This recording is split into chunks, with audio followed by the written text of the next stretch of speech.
Welcome back to Crane Durham's Nothing But Truth. Our guest, Ryan Mauro, he is with Capital Research, and you've known him over the years. You've seen him on Fox News. He's an author, outstanding writer, and investigative journalist, and that's what he's been doing. We just came back from, if you're just joining us, we just came back from a break where we were discussing how Muslim organizations in the United States are not condemning Hamas, and that's putting it gently, and how shocking that was. And Ryan, would you recapitulate on this issue? Sure. So basically, what I've done over the past 6, 7 days was I spent an enormous amount of time looking up as many websites and social media accounts for American Islamic organizations, mosques, imams, influencers, whoever I could find, and seeing if they even condemned the attacks by Hamas on Israel. I wasn't looking for pro-Israel sentiment. I wasn't looking for anything that you could consider a high standard. I was just looking for, did they mention the attacks by Hamas and oppose them, even if the rest of what they said was filled with anti-Israel propaganda and sentiment? And I could find barely any. I found one imam in New York who condemned Hamas and Hezbollah unequivocally. That's the only imam I found. And then there were two organizations, the American Islamic Forum for Democracy by our friend Zuhdi Jasser, which is a small group. They're not mainstream. They condemned Hamas and had a pro-Israel statement. And then the Muslim Public Affairs Council, which had an anti-Israel statement, but included a condemnation of Hamas's targeting of civilians. And that was it. I looked at the umbrella organizations that represent dozens of American Islamic organizations. I looked everywhere I could, and all I found was, and this was the pattern, that they normally do not mention Hamas at all. They just refer to the Palestinian resistance or Palestinians in general, and none of them explicitly condemn the attacks. It was just all about what Israel is doing. Wow. And if you've just joined us and you want to check out that interview, we have it posted in a previous post. So please check it out, because there's a lot of information in there. Make no mistake about this, as I see this issue, yes, there are innocent Palestinians involved, obviously. The blame goes to Hamas when it comes to any bloodshed. And looking at this pretty black and white, as we have been for so long, because it is. And that's why, if we know more about the situation, we can educate others. And over the years of nearly 20, I've been blessed with the opportunity to interview Ryan about not only this issue, but other growing threats, national security threats in the world. And when this happened, I thought, well, another front on the war against the United States being leader of the free world, and understanding that the world order as we know it, as it aligns to the West, is under attack. And I said, well, we got to connect the dots here. We got Russia, we've got China, we've got Iran, we've got North Korea. Now, we've detailed, and I'll post those episodes as I find them in the archives, but we've detailed their connections through the years, whether it's North Korea's missile technology and Iran, or what China allows, and Vladimir Putin. And something that really has chipped me off over the last number of years, is, last decade at least, is this idea that Putin is not the threat he acts to be. And Ryan, we've talked about hijacking Christianity. We've talked about a whole host of things with Vladimir Putin. And so when I ask this question, perhaps address how we got here and why people are not necessarily seeing what we're seeing. I'm seeing this as a front. Israel is a front on in Gaza currently, and the northern territory of Hezbollah are fronts. So I see that, but I also see Ukraine being a front on this war, and understanding that. Am I trying to connect too many dots? I don't think so. I think it's just that there's a strong constituency within America, particularly on the right wing, right now that doesn't want those dots connected. And they don't want those dots connected because they philosophically now are more isolationist, non-interventionist, and they don't care about America being the leader of the free world. Because if you're going to be a leader, then that means you have to intervene in certain situations. Otherwise, you're a non-actor. That's not a leader. So this is a debate about whether America should be the leader of the free world or not. And some might say it's too costly. Others say that it's just a reality that you have to do it. That's a debate that can be had. But what cannot be debated is the fact that Russia, China, Iran, and North Korea are allies. And for as long as I've looked at these issues, that's been the case. I listen to Vivek Ramaswamy speak sometimes, and my mind wants to just explode because he says that our support to Ukraine has pushed them together. What distance between these guys existed beforehand? I mean, in 2001, Russia and China signed their friendship treaty. That was 2001 before 9/11. The support between these guys was all going on for at least in the 90s, and there's never been daylight between them. So what do you mean we're pushing Russia into China's arms or any of that? Because they're already in each other's arms. Right. It's just a fundamental misunderstanding of recent history and international geopolitics. So for me, Ukraine, there's some strategic importance to it, but I would admit that it's more of a moral compulsion and to some degree ideological compulsion on my part to support aid against the Russians. To me, it's just wrong what Russia's doing, how they're deliberately targeting civilians, just like they did in Syria. They're committing war crimes. They're committing war crimes. So if you're upset about what's happening in Israel, you'd be also upset at what's taking place in Ukraine. That's absolutely right. And Russia has this expansionist ideology. It's called Eurasianism. And they want to restore the Russian Empire to whatever degree possible. And the model that they use to take land from places like Georgia and Ukraine is something that they seek to apply to other countries in the region. When you look at the books about this ideology and stuff that Putin has said, it's clear that Ukraine was just the big step towards this overall goal. Ukraine is the grand prize.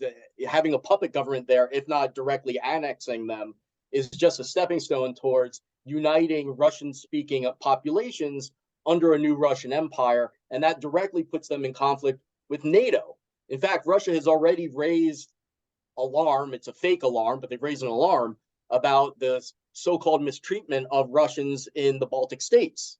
That's what they did before they went into Ukraine. They said, oh, well, Russians are being mistreated there, so we have to go in, and they took Crimea, and that was also the pretext for going into the rest of Ukraine. Wait a second. This sounds familiar. Now, I've read a history book or two, and I've obviously had the opportunity to be educated by you, but this sounds eerily familiar, this idea that certain groups of people in other countries who are identify as, let's say, Russian, are being mistreated, so therefore we have the right to come in and take over. Right. Is this akin to World War II?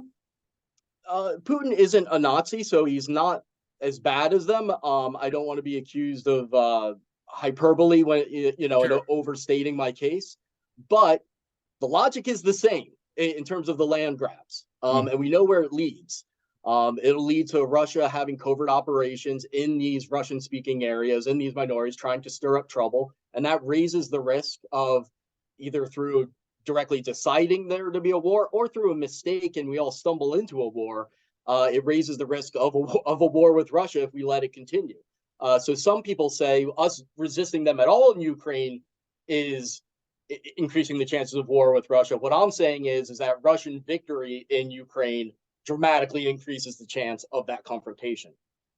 And I want to touch on Taiwan and the message it sends to China, but I do want to touch or actually highlight the fact in the Budapest Memorandum, we made a commitment for Ukraine to get rid of its nuclear weapons.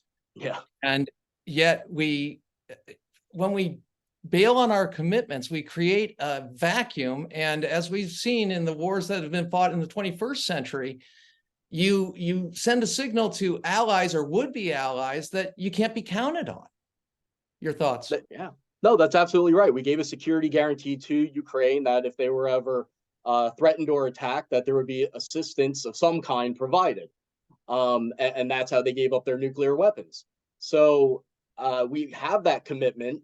And it's also just about setting a standard too. I think it's good for the authoritarians in the world to know that if they decide to act like barbarians and just start conquering territory, that there's a good chance that the U.S., without getting directly involved, is going to support your enemy. I could see enemies of the United States saying, "Oh, well, we're going to try to trick the United States. Let's attack one of their allies and get America bogged down." I could see them saying that, but that's not what the U.S. is doing. We're providing support to those that are being attacked by our authoritarian enemies, and so that there is a huge deterrent effect that comes from that. I'm sure Putin did not expect things to go so poorly for him in Ukraine. He did not expect the cost to be this high, and probably did not expect American aid to be this large or this consistent. That might change in the near future. And I think that the prospect of American aid being cut off to Ukraine certainly encourages Putin to continue his war, because as poorly as it may be going, he can still, in the back of his mind, say, yeah, but things are going to get better because American aid's going to get cut soon. So he sees some daylight. So right. Ahead. And remember, and I'm not overstating in my estimation on Vladimir Putin, but these are my views. I think he's a psychopathic killer who wants to reconstitute the former Soviet Union. And if you've ever experienced anything akin to communism, and I was there when it broke up in gangster capitalism, 93 and 95, not very long I was there, but I was there. You see the death of the soul of a people that had to be under this horrible system. Communism is only attracted to those who don't understand it and have never had to live under it. And it's sick and it kills the human spirit. And that's why Reagan was such a great leader, because he used the power of the bully pulpit to rally people to say, hey, guess what? Even in that wonderful speech where he called it the evil empire, that was to evangelicals, as you know. And he talked about, when you get in those rooms with those brutal dictators, don't fall for their BS. Tell the truth and understand this is evil. It's just as evil as just because you're in a nice room doesn't mean there's not blood that's backing that up in the way of how they treat their own people. And so what can our leaders do? Because I think it's a pretty easy, and you can be respectful, pretty easy argument to make. Hey, isolationism really doesn't have a good history, and you're allowing our enemies to grow stronger. And I think you're obfuscating, quite frankly.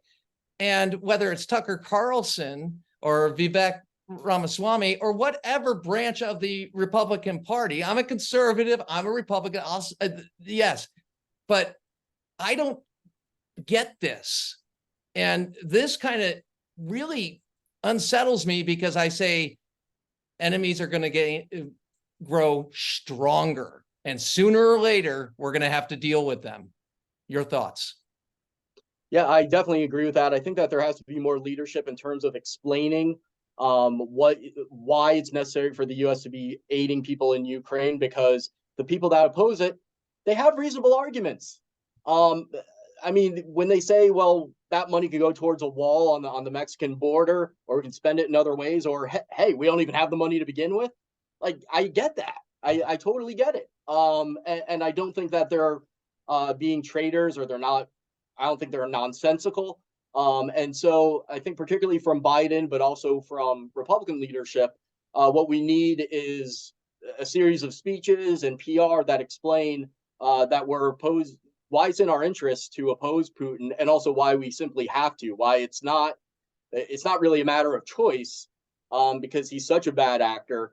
And all of these arguments about spending the money, can it be held accountable, all that needs to be addressed. Biden does a good job of making the argument that Russia is the bad actor and what they're doing is wrong, but that's not the actual argument that's taking place. The argument that's taking place is it worth using our resources to get involved in this conflict that doesn't directly appear to involve us?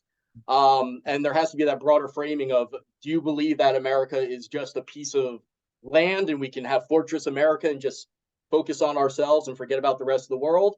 Or do you believe in an ideology of the United States as the leader of the free world that believes in democracy and constitutional republics and freedom around the world?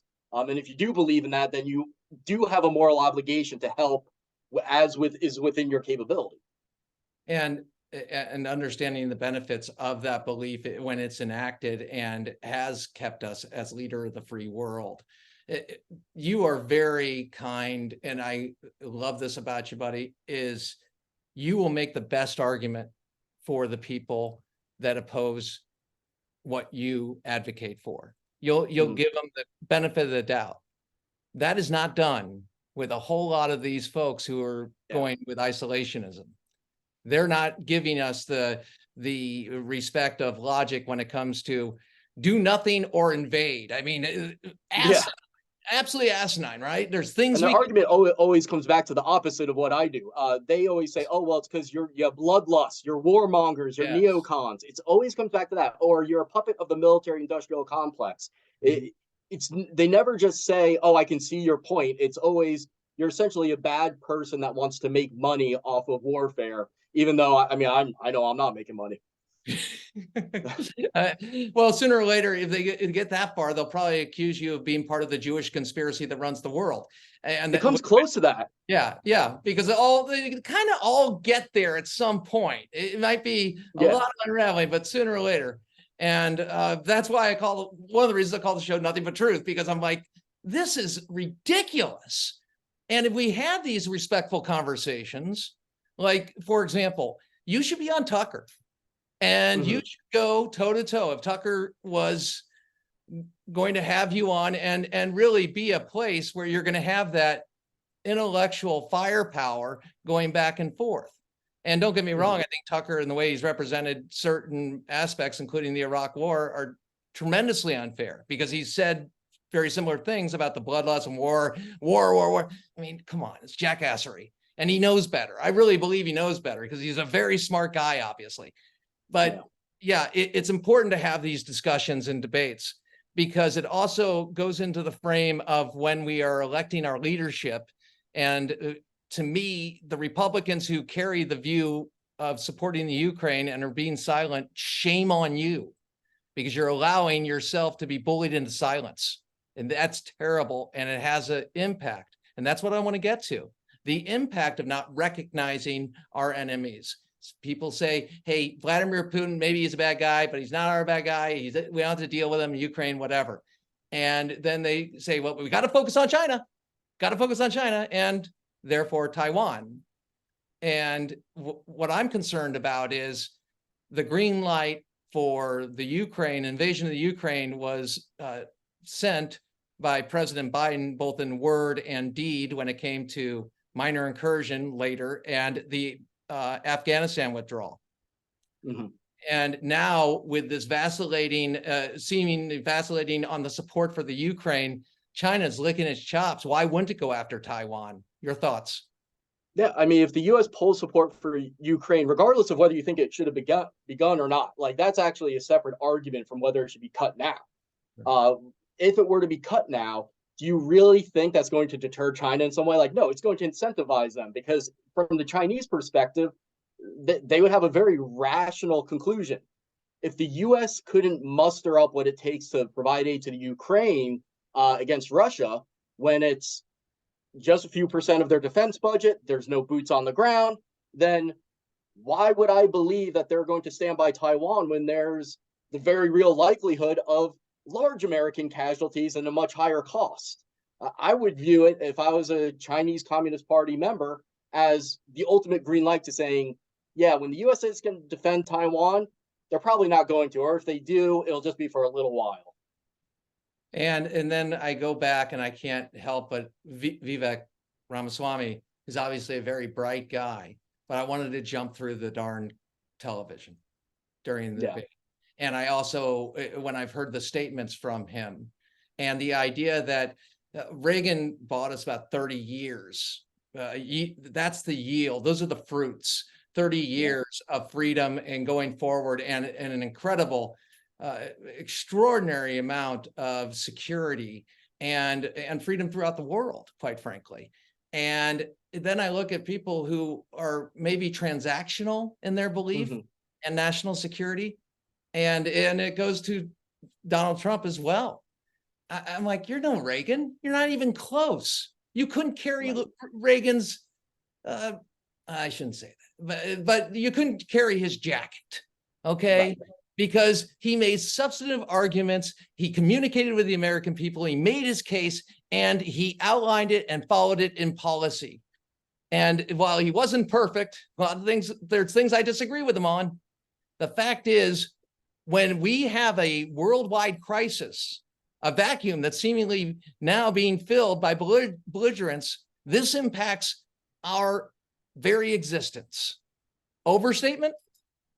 No, it absolutely affects us, even if you just want to focus on the economy. I mean, how is this good for markets to have countries engaging in this type of conduct and the uncertainty that comes with that? A lot of what I argue for when I say I believe in interventionism for the sake of American national security also has that moral component of that. I believe it's ultimately what's good for human rights, and as human rights and democracy, or constitutional republicanism, I guess you would call it, as that all advances, we become safer and the world becomes better. And so I think with people like Tucker, it would be difficult to have a conversation because to them it's America first and basically America only when it comes to just being purely transactional. But where that leads you is if you have no internationalism or moral component to your foreign policy, where you say, look, we have a moral obligation to sometimes sacrifice for the sake of others. If you take that away, well, where does a purely transactional foreign policy lead you to? It leads you to doing things like allying with Iran and the other Arab states that hate Israel, because guess who has the oil? It would be more in America's national security interests in the very narrow, immoral, regardless of moral sense, to ally with just who the power brokers are and who has the natural resources and not stand by Israel. But if you're going to stand by Israel, you have that moral component where you look at it and you say, you know what, Israel is the size of New Jersey, and we stand by them because I do believe we have to have a moral foreign policy. Yeah, it is interesting to me. I was a George W. Bush lover in the way of a lot of things he did and stood for, and also things I absolutely opposed him on. But his final press conference, I know you remember this, where he goes, things could have been easier if I threw Israel under the bus, in essence. Things could have been easier if I bought the so-called junk science when it came to the Kyoto Protocol. Things could have been easier, and he's speaking to the idea that why do we have to do this? But I thought Reagan had a wonderful response. And maybe I'm attributing it to him and it's somebody else, and you can correct me, but why are we the quote world policeman? In essence, I think that's generally an overstatement of things. Yeah. But why do we have to get involved in the world? Because we have the most to lose. And that is the understanding of what we have in America in freedom. And if you look at world history, it was a series of wars. There was war more than peace in the sense of getting together. Ralph Peters wrote a great book about this. But my point is, as we're having this conversation, tell me what happens if we do pull back. In your opinion, what will happen? We stop funding the Ukraine. We make Taiwan transactional. Vivek, it's asinine. But let's say, because people are buying into it. And hey, guess what? I don't want any Americans to rip and die. I don't want any innocents to die. But at some point, you have to understand there's a security element of this. And it's pretty flippin' huge. So what do we do? What is being advocated by those who are more isolationist and transactional?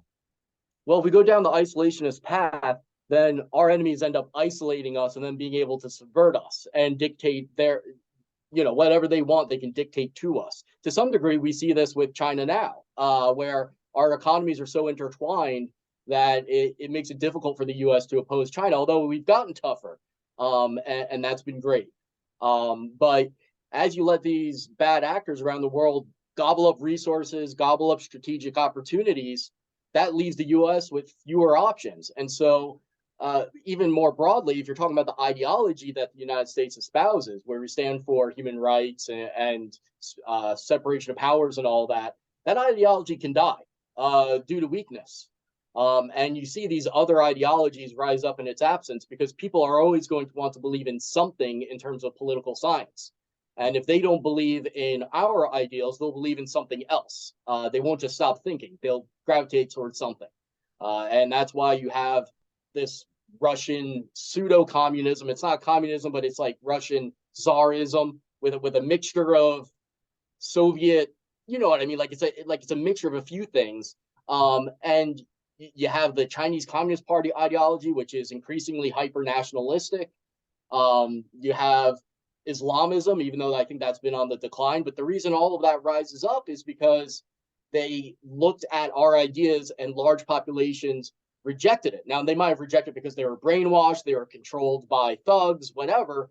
But we are in an ideological war that determines things. I think sometimes we focus too much on when we say, well, what's in our national interest and their national interest, and let's focus on that, because yes, they care about oil and economics and investment, and those are factors in their calculations, but ideology, I think, is downplayed, the significance of that. Like it wasn't in Hamas's best national interests, even if their interest is just to become corrupt themselves. If they just want to be selfish and horrible, it still wasn't in their interest to attack Israel. It was in their interest to continue oppressing Palestinians and focusing on that. But no, ideologically, they were compelled to attack Israel, even though it's not in their national interests.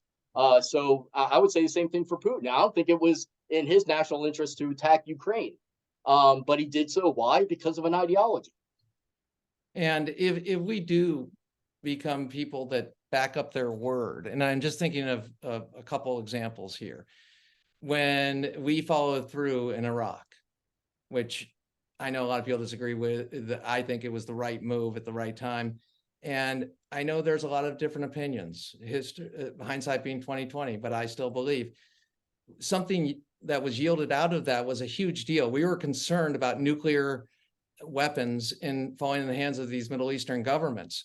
And we saw dictators, Gaddafi, when he was alive, open up and say, hey, we don't have them. We don't have them. We showed strength in that way, and an extraordinary enterprise, and different, obviously, war goes, there's so much with Iraq, and there's so much I believe in, and I think we learned the absolute wrong lessons, especially after 2008, after the surge and eradicating Al-Qaeda. So as we do this, we also learn when people give up land for so-called peace, you're still dealing with a terrorist organization. So you have to address these fundamental realities. And it seems that at times we only have a stomach for that is an absolute crisis after they bloodied our nose. Your thoughts? Right. Yeah. No, I totally agree. And that really is the lesson we keep learning over and over. You can look at U.S. policy towards Afghanistan before 9/11. It wasn't aggressive. Why? Because we missed the ideological component of our adversaries and overall intelligence failure, just not understanding the threat of Al-Qaeda.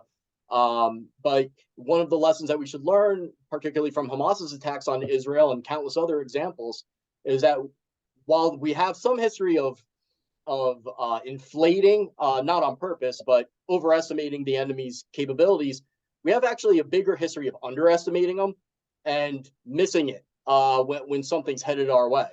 Yeah. And you have to anticipate your enemies if they say that they're going to do something, that they intend on doing that at some point in some fashion. Yes, absolutely. And Ryan, we're going to have to leave it there only because of time. I want to say thank you for taking the time, and we look forward to doing this on a weekly basis, and then it will increase as I'm on the air more, as you know, because you will get the phone call, as I always do. Please come on and explain this to us. And, sure, of course. And, how can people get in touch with you? I would say the best way is Twitter right now at Ryan Mauro. My last name is spelled Mauro. And yeah, people can follow me there. Okay. Well, I'm grateful. Again, you are a superstar, and I Thank know you. the political winds as they go is sometimes fickle, and it really is a disservice to people who want to know the truth, and you bring the truth, and so keep it up, man. All All right. right. Thank you, Crane. Thank you, buddy. Live with honor in your life, compassion in your heart, and always, always keep the faith. I'm just a disciple in progress, doing the best I can with my shaped head. I love you. Thank you. And tell me what you think. Crane Durham's Nothing But Truth.